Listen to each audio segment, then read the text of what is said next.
Naperville is about to experience something most Chicago suburbs haven't seen in years, and the timing window closes in 2026. A $53 million project, new transportation upgrades, and 82 homes launching simultaneously are creating a convergence that smart buyers are already acting on. I'm going to show you the exact data that developers are using right now to time their investments, and why waiting until everyone's talking about it means that you've already missed it. When inventory drops below 2 months of supply, and homes sell in about 3 weeks, that's a sign developers pay very close attention to. Naperville has about 153,000 people right now, and it's expected to grow to around 155,000 people. That is not some wild population boom by any means, but here's the thing.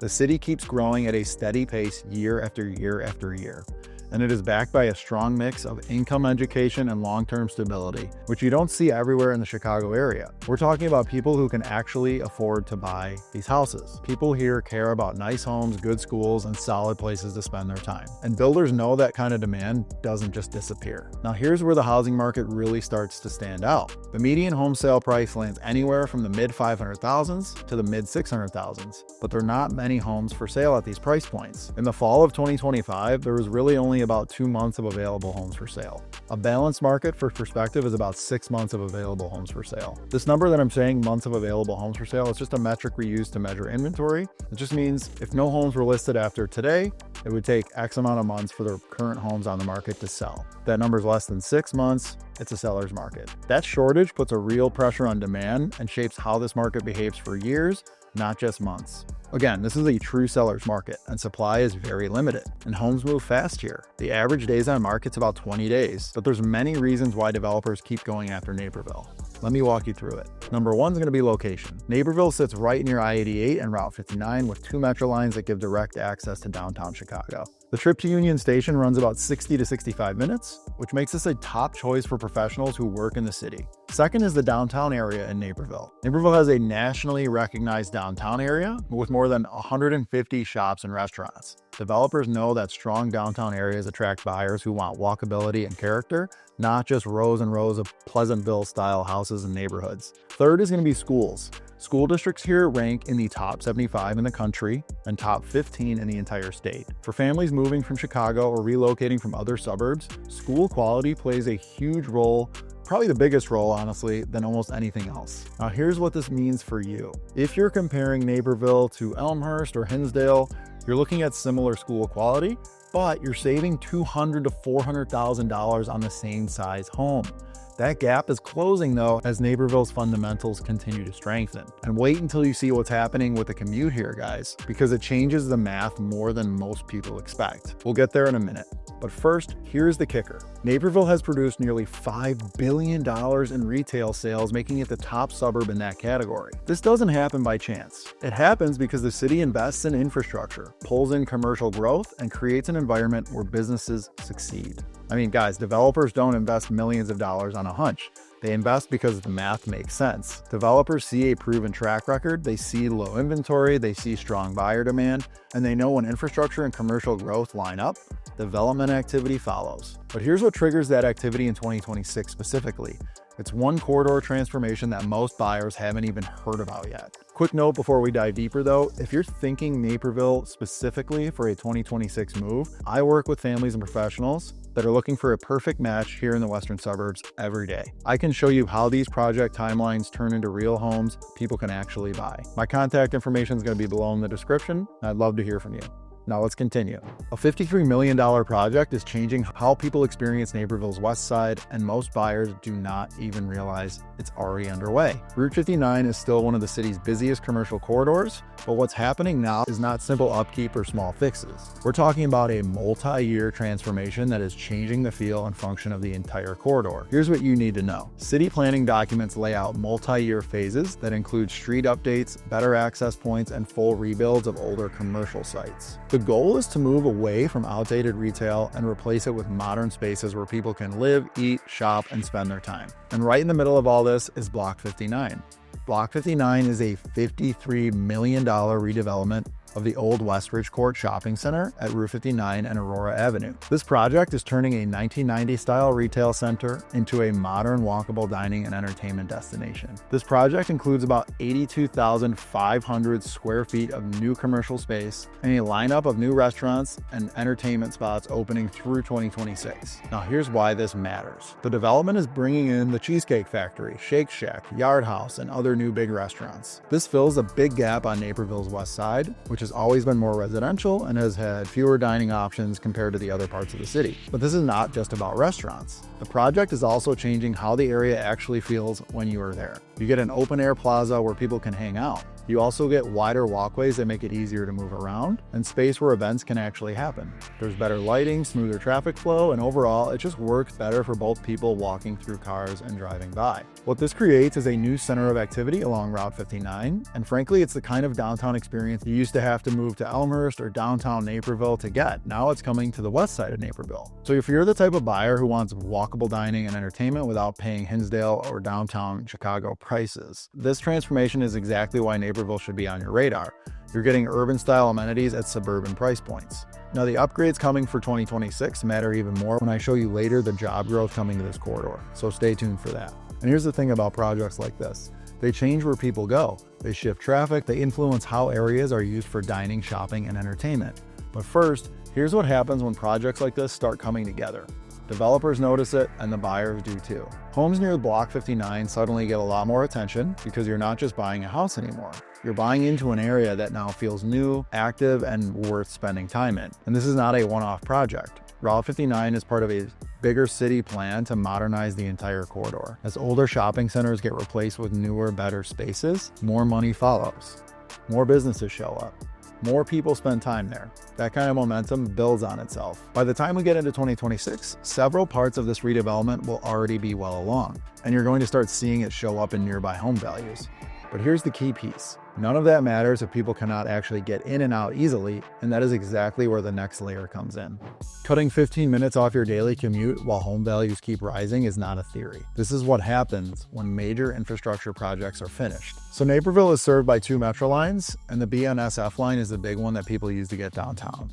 You can catch it right at the Naperville station at 105 East 4th Avenue, and it runs often on time. That 35 to 45 minute ride to Union Station is a big reason this area works so well for people that live here and commute to the city. But it's not just that the train exists, it's that it works. Metro has been putting money into making service that's more reliable and more consistent, and that matters way more than people think. If you work downtown and you're not willing to live with a 90-minute commute, that 35 to 45 minute Metro ride is everything. Naperville stays at the top of the list for people who want suburban life without giving up their time. Now let's talk about the roads, because this is where people really feel it day to day. The city has several projects already moving to make traffic flow better and cut down on backups. One of the big ones was North Aurora Road, where a stretch between Route 59 and Eola Road is undergoing multi-phase improvements. The first phase expanded the roadway and was completed in late summer 2023. The second phase, which began in fall 2025, involves replacing a 110-year-old railroad bridge and is expected to be completed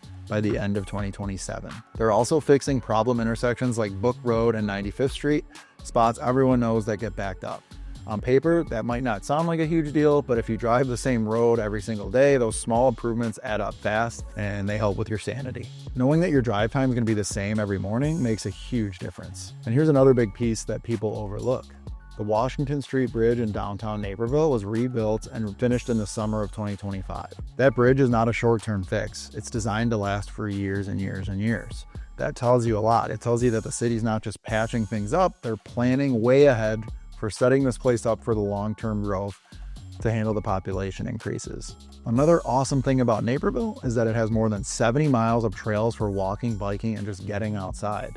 The Riverwalk is getting upgrades too, including shoreline work and a new Eagle Street Gateway, which opened in late October 2025 and is part of the long-term Riverwalk plan. And before you wonder about it, yes, those trails connect over to Block 59. That part was planned on purpose. And so here's why all of this really matters. People are not just buying a house, they're buying a lifestyle. I tell this to people all the time. Families and professionals want parks, trails, and places they can actually enjoy when they're not working. When the city keeps investing in those things, it shows that they're thinking long-term, not just throwing up buildings and moving on. Here's how to think about this. If your priority list includes downtown commute access, outdoor lifestyle, and avoiding an hour-plus drive each way, Naperville checks those boxes. Most western suburbs make you choose between 2 of the 3, and now that 45-minute commute is longer than Elmhurst's 25 minutes or Oak Park's 20 minutes, you're trading 15 to 20 minutes of commute time for space, newer construction, and lower price points. Whether that trade works or not depends on your priorities. When the roads work better, your commute is just less stressful. When the trains are reliable, working downtown isn't a huge hassle. And when you have good trails, good outdoor space, everyday life just feels easier. All of that makes Naperville more attractive to buyers. And when more people want to be here, demand naturally goes up. And when builders see that demand is getting stronger, that's when new construction starts to follow. When builders decide to build 82 new homes in a market this tight, they are not taking a chance. They're seeing the same signs that we've been talking about, and they're acting on them. They're building in the few parts of Naperville where land is still available to build, and that matters because most of these established neighborhoods are basically tapped out. 2 major projects are adding homes to Naperville in 2026. By the way, the timing of these projects is not random. I'll explain why the timeline matters for the market, but first let me show you what's coming up this year. Let's start with Everly Trace. This is a 68-unit townhome and row home community by MI Homes on 111th Street. Construction is starting in early 2026. The project includes a mix of 2- and 3-story homes. This fills a gap in South Naperville, where most of the housing has been single family and attached options have been very limited. Second is the Reserves of Saddle Creek. This is a community with 14 homes by Overstreet Builders at Book Road and Clearwater Lane. The homes sit on larger lots, and the project extends Clearwater Lane to improve access. This is perfect for buyers who want bigger single-family homes with more space. It works well for families looking for room to grow, outdoor space, and privacy. Now here's why new construction matters so much in this market. The resale market in Naperville is super tight, inventory is low, demand is high, and homes are selling in about 20 days. For buyers, that often means competing offers, paying over the asking price, and dealing with bidding war situations. New construction gives buyers another option. You get modern layouts that fit how people live today. You get energy efficient windows, updated heating and cooling, and you get smart home features. You also get builder warranties, which takes a lot of stress out of the first few years of ownership. In South Naperville and in Wheatland Township, builders are offering newer homes that are priced better than many resale homes. And to pull buyers in, they're helping with closing costs and even lowering interest rates in some cases. That creates urgency. Buyers are waiting for the right resale property, but they start considering new construction because they can lock in the pricing, customize the finishes how they want them, and avoid bidding wars entirely. Builders don't invest millions without doing the market analysis. If they're building, they know buyers will show up. New construction brings more homes to the market and shows that the buyer demand is real. Now let's look at what's actually pushing all these projects to happen at the same time. Here's what separates a good market from a boom market: timing. And in Naperville, everything lines up in 2026. Look, you can have great infrastructure, you can have strong fundamentals, but if these projects finish in different years, the impact spreads out. The market adjusts slowly. What makes 2026 different is that all these major things I just explained, they hit at the same time. Block 59 opened in fall of 2025 with additional restaurants and entertainment spots continuing to open in 2026. Transportation upgrades like Washington Street Bridge, they're complete and they're fully operational. That's not a coincidence. That's everything lining up at the same time. And here's the fourth piece, and this one matters a lot. The I-88 corridor is turning into a major job hub. A study by AECOM explains about 15,000 well-paid jobs by 2045 in the areas like biotech, energy, and advanced technology. This is coming from a corridor planning commission, not real estate marketing hype. It's a long-term outlook, but the early stages are what matter the most. As companies start announcing new growth, new commercial spaces follow, and workers begin looking for homes nearby. And that puts Naperville right in the middle of that path. Now, most buyers wait until everyone's talking about a boom, then wonder why they're competing with 15 other offers on a house. When commercial, residential, and infrastructure development happen simultaneously, the market doesn't respond with slow, linear growth, it jumps. Property values and economic activity accelerate. This happens because buyers suddenly have multiple reasons to act now instead of just waiting.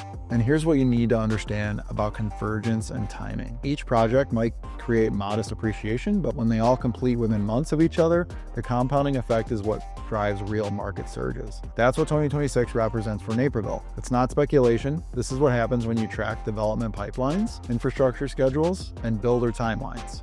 It's clear that Naperville is positioned for significant growth here in 2026. The real question is whether you're ready to take advantage of it now or before that window kind of closes and you're dealing with catching up to everyone else that are already in the mix. The difference between catching a boom and chasing one is understanding when the catalysts align, not after they've already hit. Naperville's 2026 isn't speculation, it's scheduled. If you're serious about making a move in the western suburbs before this convergence fully plays out, shoot me an email at john@cintagerealestate.com or shoot me a call or text at 708-612-0644, and I'll walk you through the current inventory and what's actually happening right now. Check out this video if you want to see which Chicago suburbs could see similar growth in 2026. Thanks for watching, guys, and I'll see you on the next one.